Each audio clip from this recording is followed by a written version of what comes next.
In 2021, UNICEF launched a report around youth perspectives on climate change and education. Interesting to note, 84% of the 26,000 respondents stated that they were keen to act to address climate change if they were given the necessary support. An education that informs the children and youth about the climate emergency will add them to the discourse and promote climate ready behavior and skills. In India, we are witnessing some positive changes. The National Education Policy 2020 has made it a point to impart holistic education to children, which will incorporate climate sensitivity. This is proposed to make Indian children future ready and also give their contribution towards providing solutions for the climate crisis. How far have we come since the launch of the report? How can schools and educators play their part?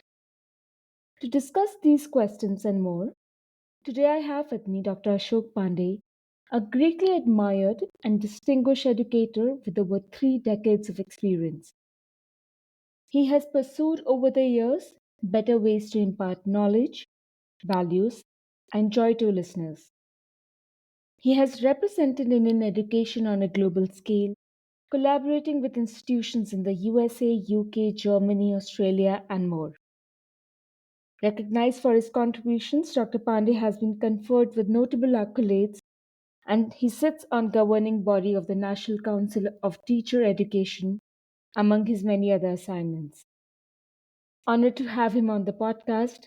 Without further ado, Dr. Pandey, your work has not only shaped conversations but also driven meaningful change on a global scale. I'm thrilled to have the opportunity to dive into your insights and experiences today. Thank you once again for taking the time to join us and share your valuable perspective. I would love to start the conversation. Thank you once again.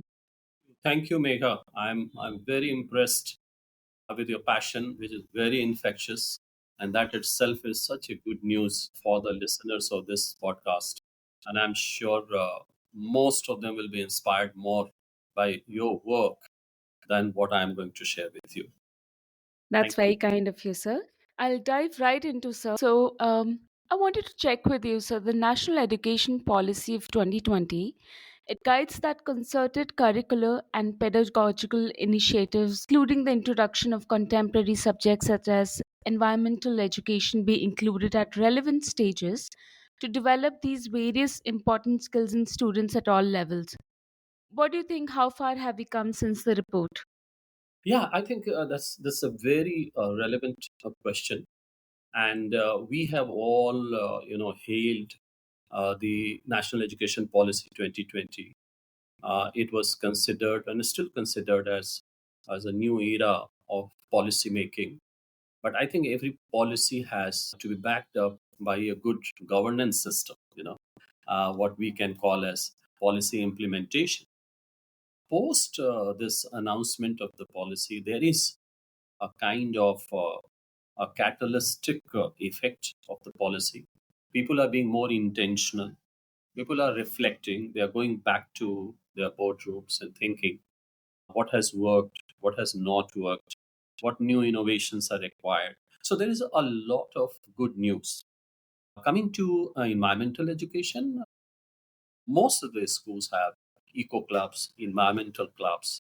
They have taken a lot more initiative in the last 4 to 5 years, particularly also partially induced by our experiences during the COVID in taking initiatives such as minimizing the single use of plastic, redoing and restocking our school canteens with more nutritious food rather than junk food, as we call it, keeping the campuses more clean and green.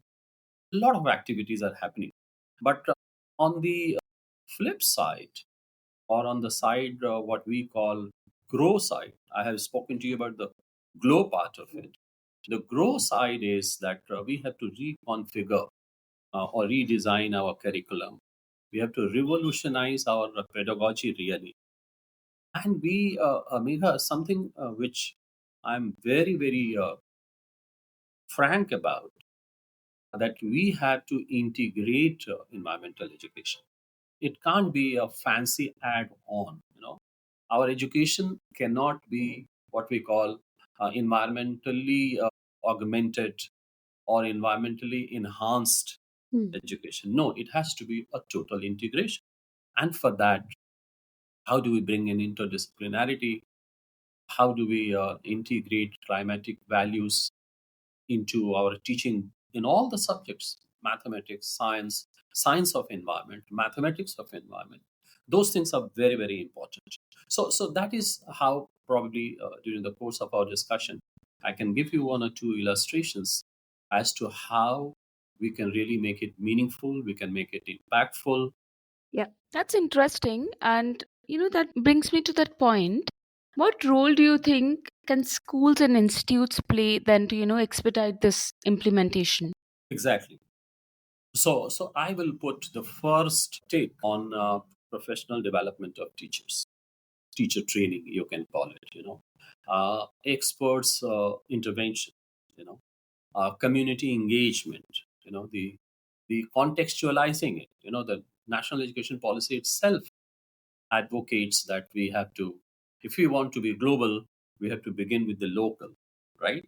So we have to appreciate that the climate changes, the consequences of the climate change are impacting all of us at different levels, in different measures. And that level and different measure is proportionate to the diversity of our ecosystem, our geography, our culture, our language, our agricultural patterns, farming, etc.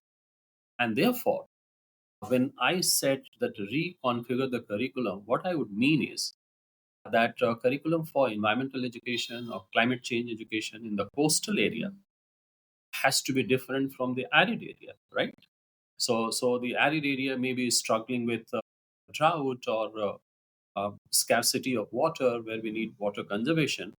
There, probably cyclones and excessive floods, rising level of the sea, those could be the problems. So, what I'm trying to highlight here is we have to appreciate our local conditions, and therefore our curriculum has to go under a change, a massive change, I would call it. And the second is how do we communicate it? And that is where I said the expert will give us the content, and the pedagogical skills will give us the ability to communicate it to our stakeholders. And that is where, for example, one suggestion that we implemented. So, say for example, we had to teach what are the consequences of the climate change. Let us take a hypothetical situation. It is not really hypothetical, but for the sake of it in the classroom, let us take that we are destroying trees in an area of an acre, right? Where the forests were giving us clean air, they were helping us arrest the soil erosion. There were some water bodies, and people were coming to spend some time there, and it prevented excessive flow of water into the villages. And then, if we give these scenarios to the students and facilitate them to think critically about it, that if this 1 acre of forest has been felled, then what are the economic consequences of it? How much money we will have to invest or pump in to create a system where soil erosion can be arrested. Air conditioners will be required to give us cool air, and where people's livelihood would be destroyed. And then they are very sensitive about it. Oh my God, crores and crores of rupees will be invested in restoring it. And then you build a narrative that imagine if this 1 acre goes to 100 acres or 1,000 acres, or it goes to deforestation of the entire forest land, then what will happen? I think that kind of conversations and discussions in the classroom, which are mostly student led. So one more thing I would suggest here is that everything should not be top to bottom. Students should become part of the discussion. They should lead the conversation. They should come out with the solution. They should help each other. Peer learning would be introduced in that. So I think these are some of the steps that I can offer or suggest with my experience to answer your question. Very, very valid because it will also nudge the students or Absolutely. perhaps, help them to learn how to connect the dots and not just look at Absolutely. anything in Absolutely. silos, right? That's the purpose. Yeah, Yeah. that's the purpose. You're So right. you also spoke about the whole teacher training bit. I wanted to understand on that one, what are the biggest gaps in teacher training when it comes to climate education in India at this point in time? So the biggest gap, as I said, the two gaps are very obvious. One is, of course, what is your domain expertise, subject matter expertise, as we call it, SME, and the second is your pedagogical skills. So you may have a content, but you just do not know how to communicate it. You may be a very good communicator, but you do not have a very profound content with it. So that gap analysis is one of them. And the second is, of course, what is the intent? What are the objectives you want to achieve? And that is where I mentioned student involvement, the first thing, and then perhaps a community involvement. That is also very, very important. So these two or three gaps are very obvious. And the third thing is that how do we motivate or drive the students and the parents and the community at large to take action? So most of the time, we do up to this by doing the gap analysis and embedding our training programs around this. But the question is, call for action is more important. So if our learning has not changed into a meaningful behavioral change, then that is an indication that we have learned something only for the sake of it, and it has not done any good to our mindsets. Mindset change is very, very important because that is where we become very conscious of our thoughts and beliefs. And it is a very critical evaluation of those thoughts and beliefs that propel us to take action. And this set of actions will turn into a leadership behavior, into habit. So what actions do we take? What actions do we take to make our campus or our societies green? What do we do to have clean water supply for everybody? Why should we not do rain harvesting in a very, very efficient manner? What can we do to reduce pollution? I think so students should be persuaded in a way or encouraged to think, to take action, to do research, be innovative, learn from the best practices of others. These are some of the steps which will fill the gaps that you and I are talking about. Yeah. I think very interesting perspective because what I hear is rote learning would not cut it, No, right? not at all. That's a passe.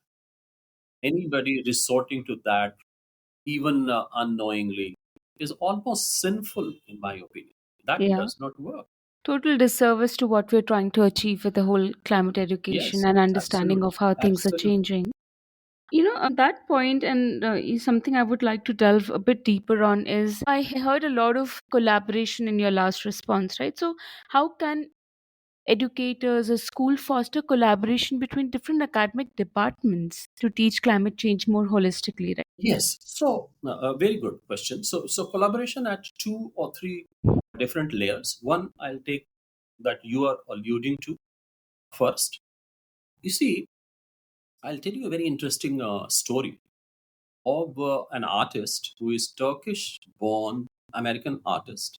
He began his career as an artist and he wanted to do wonders with this. His name is Rafik Adenol, and his very famous TED video is available. You know what he says?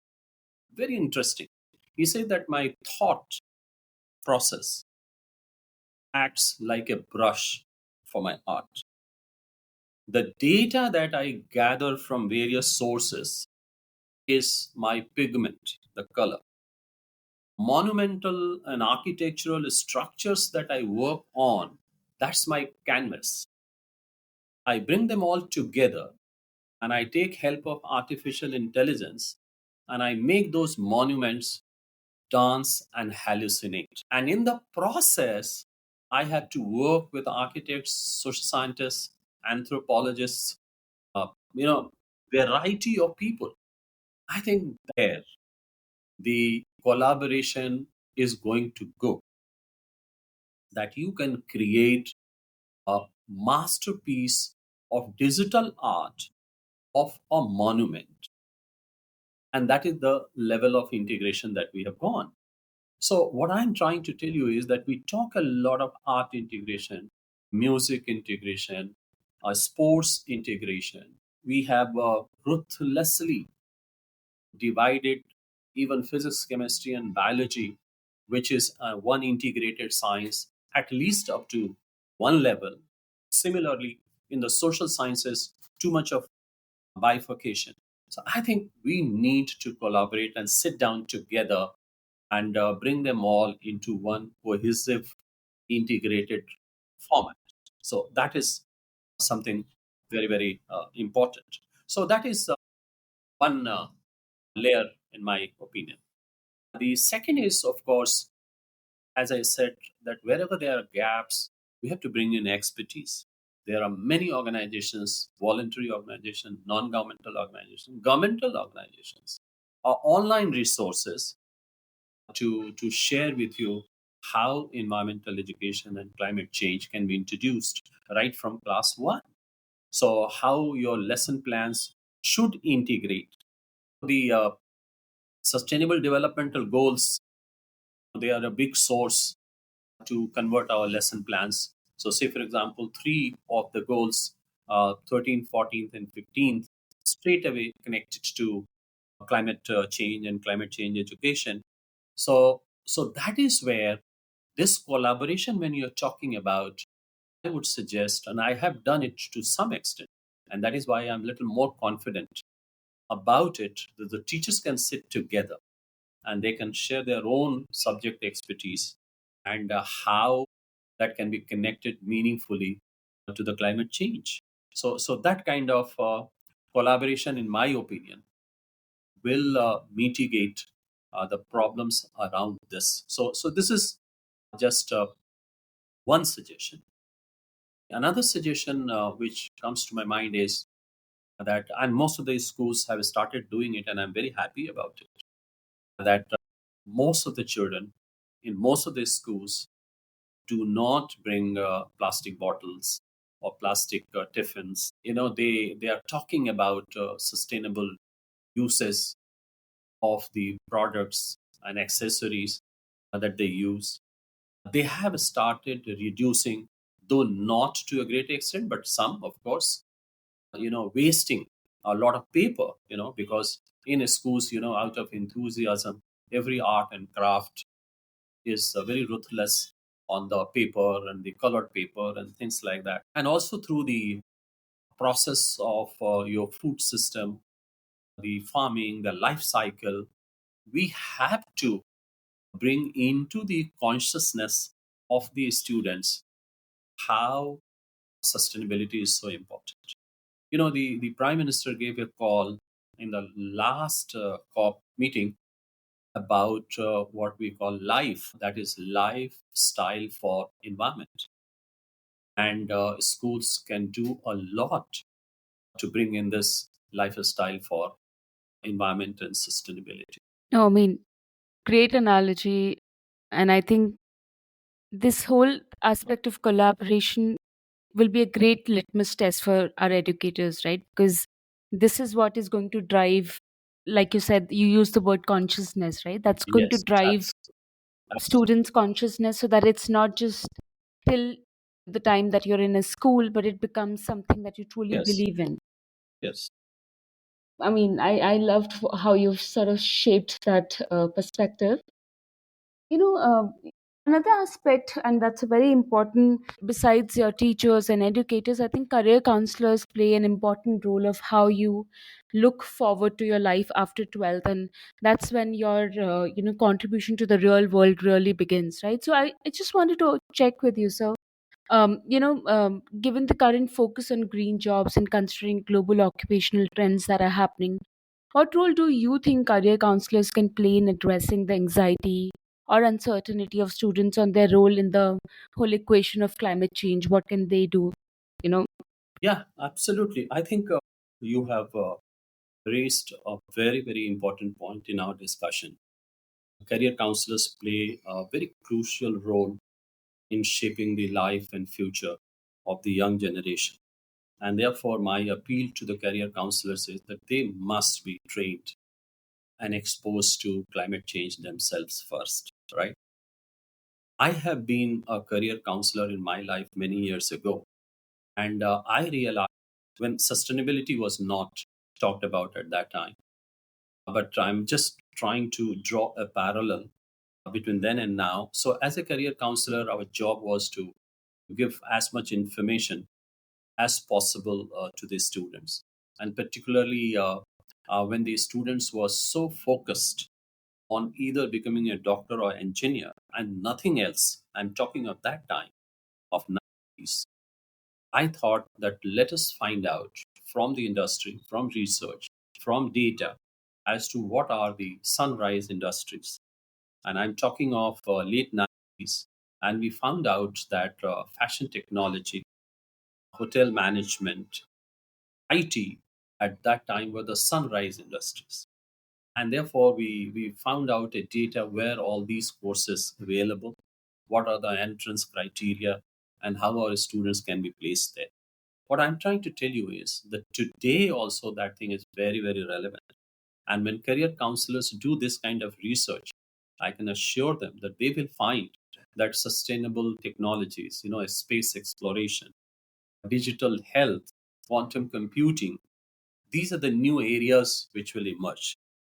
And when they do a little bit deeper research, they will find that the cross section of disciplines, interdisciplinary aspect of the future careers is becoming very, very important. So you will be very surprised to know that these days courses are available in what we call artistic entrepreneurship. At the first sound, looks bizarre. What is artistic entrepreneurship? See, environmental humanities and artificial intelligence powered digital monitoring systems for farming, for various activities of agriculture. So, what I'm trying to tell you is that career counselors should develop some expertise here. That what are the green careers which are going to be available to the children.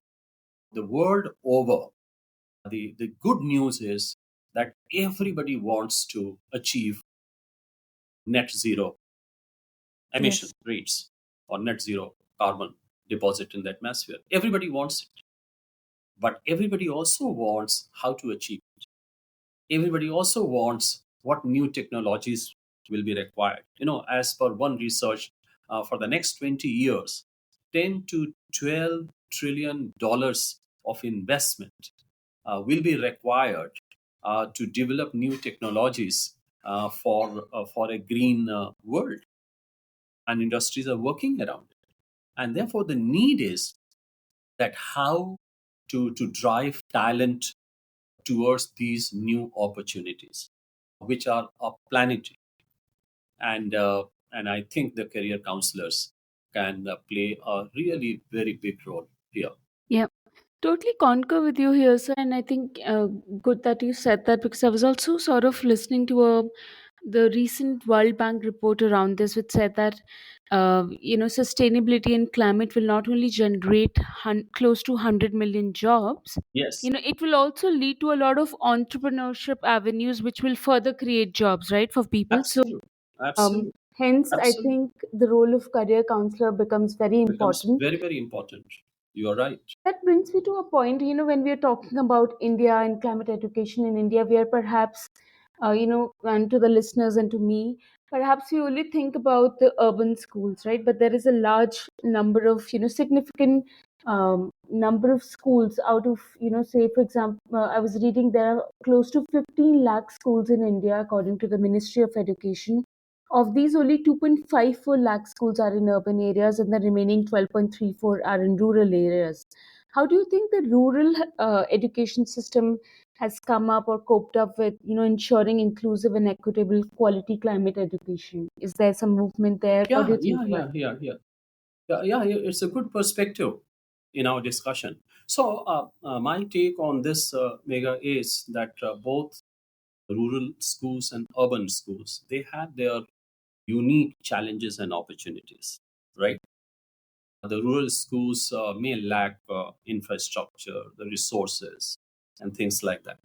On the other hand, the urban schools may have the resources and infrastructure, but what I think the difference is, in fact, let me first tell you that the problem is common, and interestingly, this problem arose or arises out of paucity that we can see in the rural schools, and it also arises out of the plenty of opportunities that the urban schools have. You see, so the problems are same, but the advantage is that in the rural schools, since they are so localized and so contextual, it is very easy, or at least it should be tried out to engage the community. In the urban schools, on the other hand, probably engaging the community at the school level will be rather difficult. And therefore, I would not suggest that urban schools, since they have the opportunity and resources, they should not be targeted. They should be equally targeted, because ultimately the beneficiary of all the actions that happens is the community. So urban schools, of course, they should be mentored. The resources should be made available to them. Probably the CSR funding should be directed towards these rural schools. The local self governments, the self-help groups, they should focus climatic education for the rural children much more. And unfortunately, the sufferers of the consequences of the climate change are the rural people more, because every flood and every drought and every natural calamity disposes them off. They have to wind up everything, and they have to migrate to another place.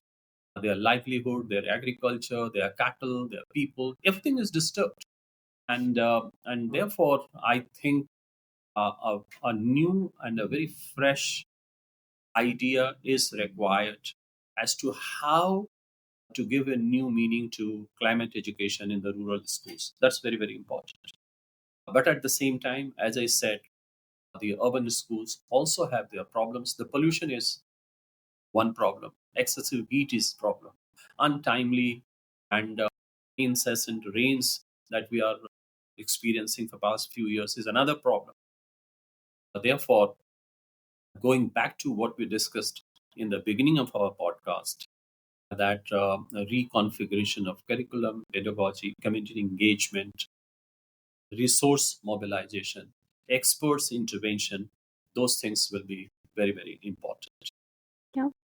I think if I hear you correctly, so I think urban and rural both are, bearing the brunt of climate change, but the repercussions or the manifestations are different for both the Absolutely. communities. And Absolutely. hence, I think one size, one approach fits all won't cut it. It'll do a big disservice to the entire situation comparing the urban and rural. And that brings me to a point. In her recent speech, President Murmuru stated that research should be encouraged in the education system.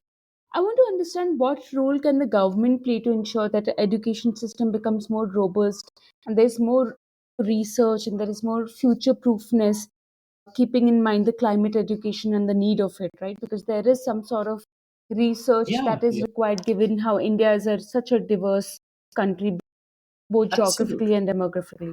Absolutely. Two or three things have always engaged my mind, Megha, in response to this question I'm telling you. First of all, the schools, colleges, universities, and industry. Unfortunately, in our country, they have never built on their synergies. They have never converged on one platform where schools can get exposure to research, where university can come to schools and share their research. So we have not grown as a country which has thrived on the findings of the research. So that I think is a cultural deficiency that we have to overcome very fast. When you go to foreign, I have got numerous examples where we go to schools and we find that university professors are coming there, talking to their students and faculty and mentoring them, and doing research with them. And young students are also exposed to the nuances and methodologies of research. So I think that is one very, very important gap that we have felt. The Another thing is that when research is happening, let us say at the university level, and that research is converted into social benefit, either for the industry or for the populace at large, is not known to many people. And therefore, I think schools should be treated as hubs where all this information can be disseminated in a very, very powerful manner. So this is one way to look at it. Another thing which is engaging my mind for quite some time is that some of the best universities in India and abroad, they use research and case studies as their primary medium of pedagogy. Whereas in schools, this does not happen. I think can we make that change, where school teachers are also exposed to research-based pedagogy? So I think that will, in my opinion, make a difference.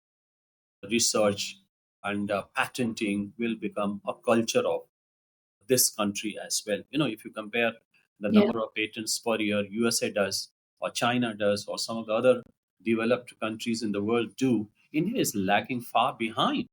And I think one reason that we can attribute to is the complete lack of understanding of what crucial role research plays, not only in finding solutions to the problems, but also in shaping our thoughts, in shaping our life and shaping our culture.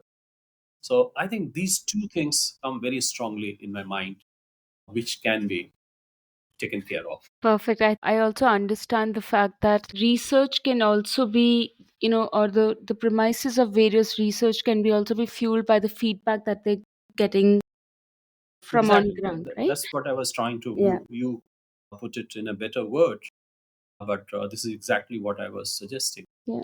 That comes gets me to my last question, and as we are towards concluding our episode today, there's a famous quote that goes by saying, "What cannot be measured cannot be managed." Right. So, how do you think progress in climate education should be measured or is being measured to ensure there is a feedback loop that's ensuring? Feedback loop is very important, and I fully agree with you.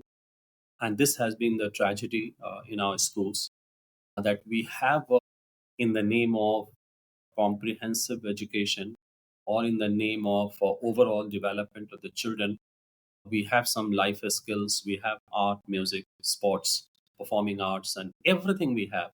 But that does not contribute towards the overall performance evaluation. And the good news is that post NEP, now we are talking of holistic progress card, where the evaluation will be 360-degree, involving the students, the parents, the peer, and the teachers. And this will take care of almost everything that the child has to learn. And the newly instituted National Credit Framework also talks about what all things you have learned, and can that be matched by a suitable number of credits. So that some beginning is being made, and I'm very happy about it. But as I said, the measurement of the learning through assessment, both formative and summative, the community engagement evaluation, the project based things that they do in the schools and outside, I think these things are very, very important in order to understand what are the knowledge and the skills that the children are developing, what are the values and attitudes that they are shaping around those knowledge and skills. And I think that ultimately will predict what kind of behavioral changes are going to take place in them. And that is what we referred to in the beginning, that any education must result into behavioral change. And that will not happen if we do not make it an integral part of our assessment process.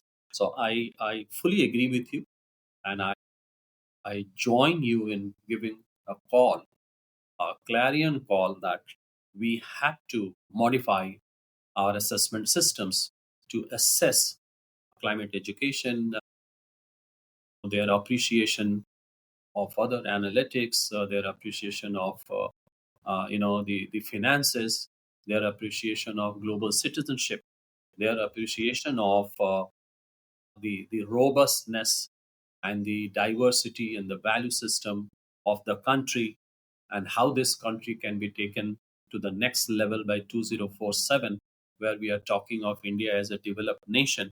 I think children should be encouraged.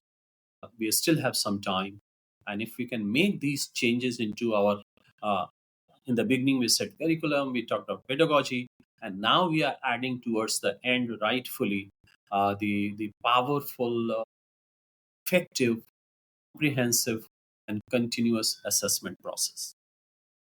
Yeah, I mean, some really pertinent points that came out in a conversation today. And I think they will definitely help in building some consensus about the changes that are required, both from education system, parents, and communities. So, thank you, Dr. Pandey. This brings us to the end of this episode. There is so much more that I can talk with you perhaps some other time. But this was a lovely conversation. Thank you for your Thank time you once very much, again. Megha. It has been such a pleasure talking to you.